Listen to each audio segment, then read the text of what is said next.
Hello students, welcome to our channel. Students, आज हम इस वीडियो में क्लास 10 की पोएम नंबर 3 करेंगे और उस पोएम का नाम है a tiger in the zoo, written by Leslie Norris. A tiger in the zoo जो है, ये जो पोएट है लेस्ली नॉरिस के द्वारा जो है ये कविता लिखी गई है। तो यहाँ पर आपको जो है ए टाइगर इन द जू के बारे में जो है बताया गया है। A tiger in the zoo is a lovely poem by Leslie Norris.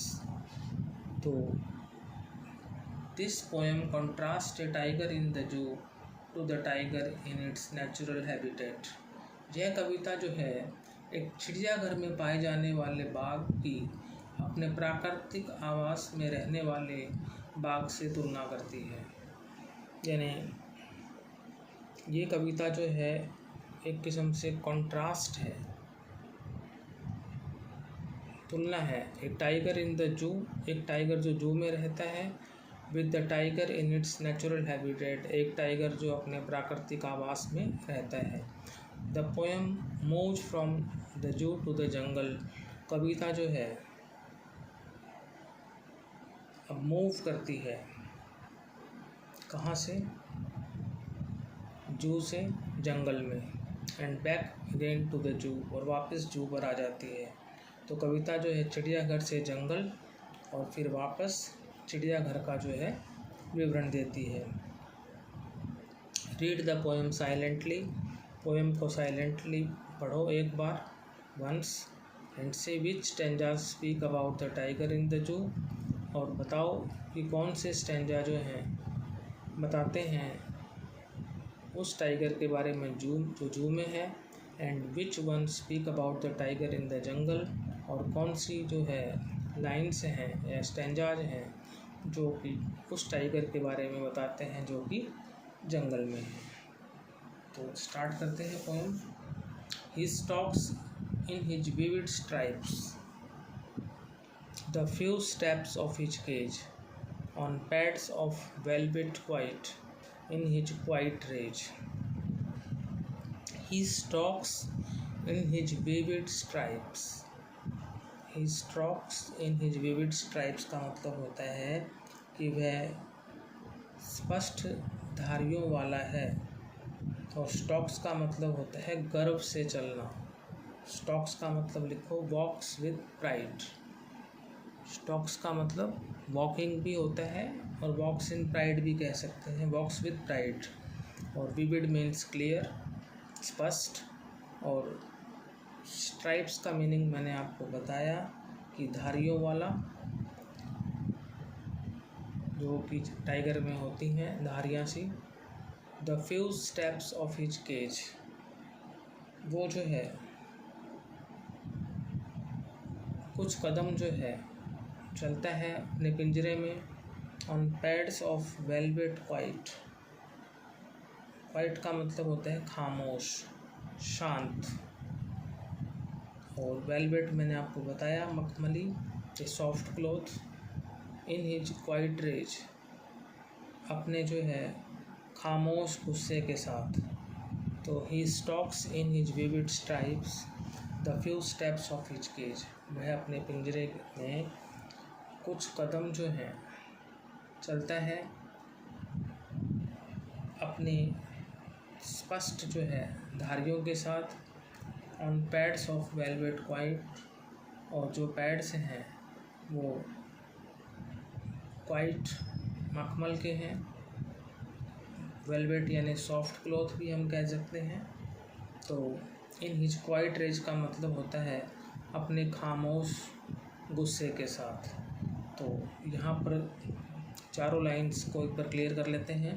वह स्पष्ट धारियों वाला है और अपने पिंजरे में मखमली शांति, वेलवेट वाइट को हम कह सकते हैं मखमली शांति, एवं खामोश गुस्से के साथ चलता है, और एवं अपने खामोश गुस्से के साथ चलता है। अब आते हैं सेकंड स्टेंजा पर।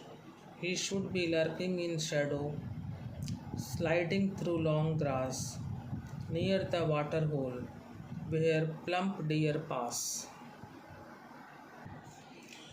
लर्किंग का मतलब होता है हाइडिंग, छुपना। लर्किंग का मीनिंग होता है हाइडिंग, छुपना। और जो स्लाइडिंग है, स्लाइडिंग का मतलब होता है आसानी से चलना। स्लाइडिंग का मतलब आसानी से चलना। और इसके बाद जो है आपका आता है प्लम्प। प्लम्प का मतलब होता है fat. He should be lurking in shadow, sliding through long grass, near the water hole where plump deer pass. तो उसे छाया में घात लगाकर बैठना चाहिए। He should be lurking in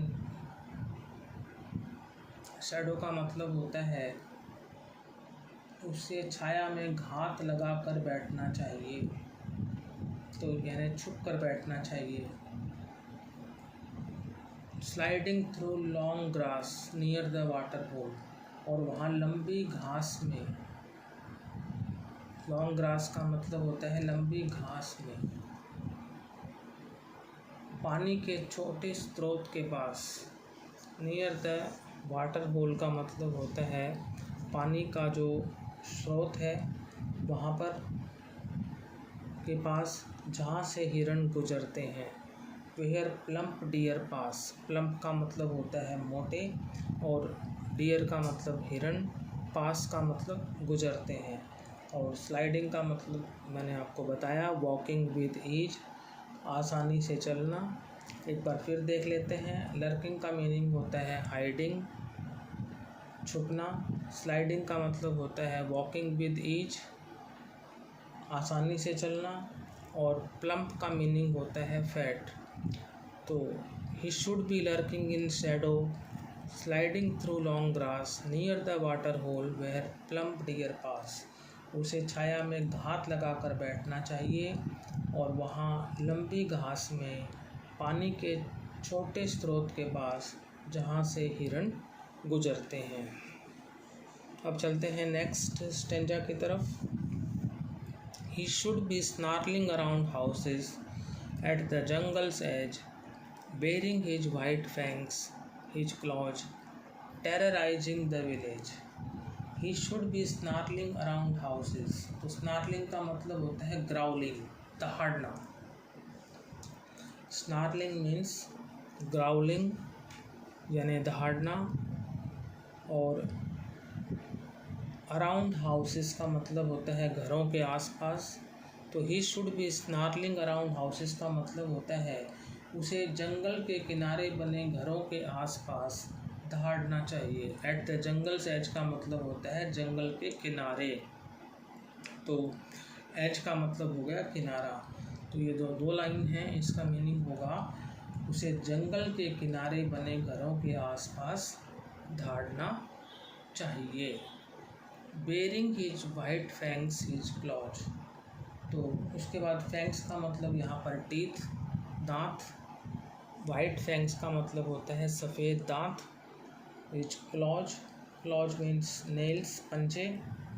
terrorising का मतलब होता है डराना, जिसे इंग्लिश में कहेंगे फ्राइटनिंग। तो द विलेज, तो यहाँ पर विलेज का मतलब गांव। तो हम यहाँ गांव वालों को कह सकते हैं एक किस्म से, और गांव वालों को अपने सफ़ेद दांत एवं पंजे दिखाकर डराना चाहिए। बेरिंग का मतलब दिखाना। He should be snarling around houses at the jungle's edge, baring his white fangs his claws, terrorising the village. उसे जंगल के किनारे बने घरों के आसपास दहाड़ना चाहिए, और गांव वालों को अपने सफ़ेद दांत एवं पंजे दिखाकर डराना चाहिए। तो टेरराइजिंग का मतलब डराना, फैंग्स का मतलब दांत, क्लॉज का मतलब पंजे, और स्नार्लिंग का मैंने बताया ग्राउलिंग यानी दहाड़ना। अब आगे चलते हैं। But he is locked in a concrete cell, but he is locked in a concrete cell.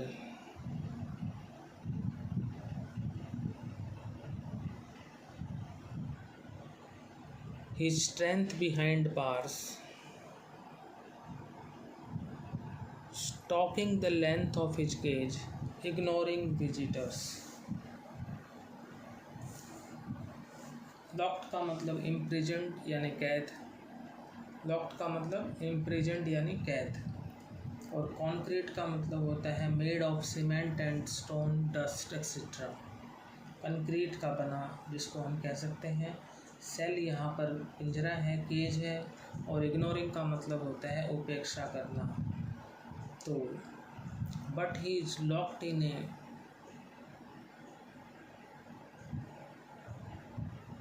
Concrete cell, लेकिन वह एक कंक्रीट की एक कोठरी में कैद है, लेकिन वह एक कंक्रीट की कोठरी में कैद है।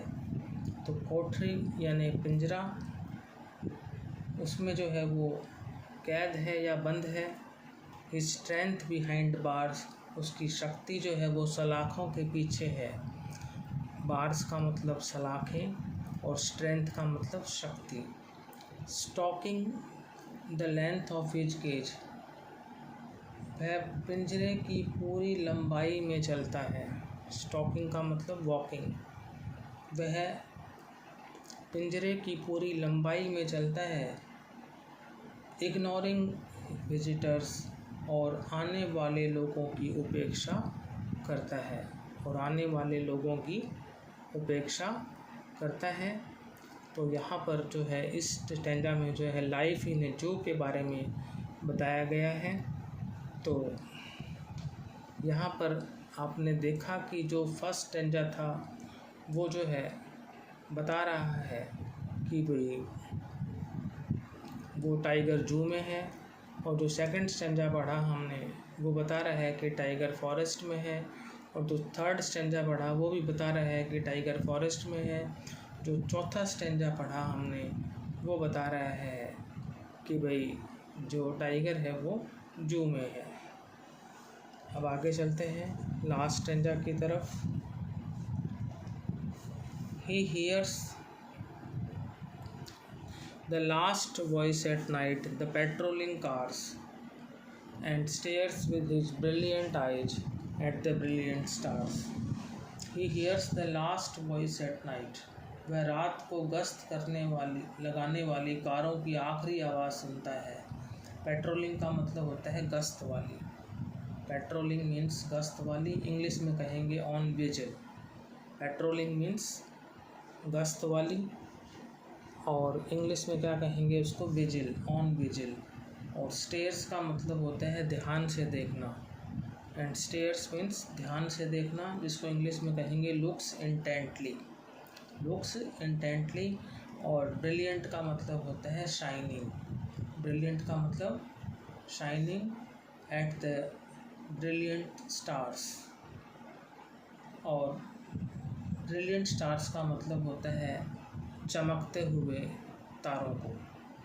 तो he hears the last voice at night, वह रात को अंतिम आवाज़ सुनता है किसकी, द पेट्रोलिंग कार्स की, गश्त वाली कारों की, and stairs with brilliant eyes, और अपनी चमकीली आँखों से ध्यान से देखता है किसको, एट द ब्रिलियंट स्टार्स को, चमकते हुए तारों को। तो इस कविता में जो मैसेज है वो यही है कि a tiger in the zoo gives the message of liberty. जो टाइगर जू में है वो स्वतंत्रता का संदेश है। और the tiger locked in a concrete cell is in anger. जो टाइगर जो है मजबूत पिंजरे में कैद है वह गुस्से में है, लेकिन जो टाइगर अपनी नेचुरल सराउंडिंग में है यानी अपने प्राकृतिक परिवेश में है वो अपनी स्वतंत्रता का आनंद लेता है, एन्जॉयज हिज फ्रीडम। तो मेन मैसेज यही है कि जो टाइगर लॉक्ड है कॉन्क्रीट सेल में यानी केज में वो एंगर में है, लेकिन जो टाइगर अपनी नेचुरल सराउंडिंग में है, नेचुरल हैबिटेट में है, वो अपने फ्रीडम को जो है एन्जॉय करता है। तो मुझे उम्मीद है कि आपको ये poem A tiger in the जू समझ में आ गई होगी। नेक्स्ट वीडियो में हम अगली पोएम करेंगे। यदि आपको ये वीडियो अच्छा लगा है तो इसको लाइक करें, शेयर करें, चैनल को सब्सक्राइब करें। Thank you.